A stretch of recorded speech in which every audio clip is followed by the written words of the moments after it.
my husband's family, I mean, it's an emotional subject. They were forced from their homes. He was his father was just a baby at the time, in Haifa, without warning, with bombs flying on their heads.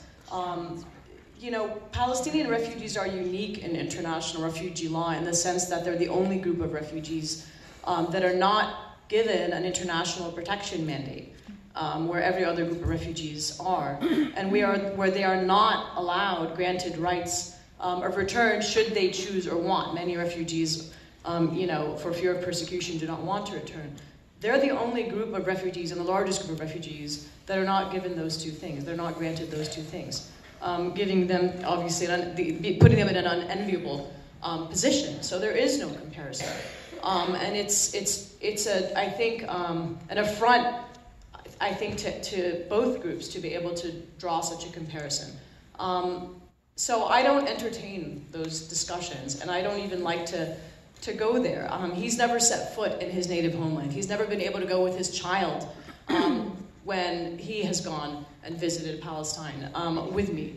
So to sit here and say that somehow that makes it okay, or that something far worse has happened and therefore it puts this,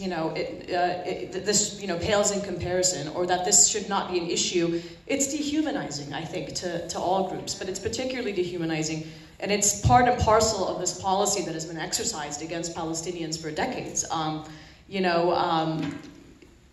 Your grievances cannot possibly be brought to the table or discussed, or shouldn't be given any credence, because you are somehow less human, and therefore, not deserving, not even of discussion, but of basic rights and freedoms.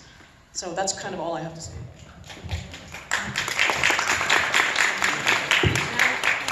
I would just add that one form of dispossession doesn't justify another. One form of dispossession does not justify another. We're going to be taking clusters of questions. The students will be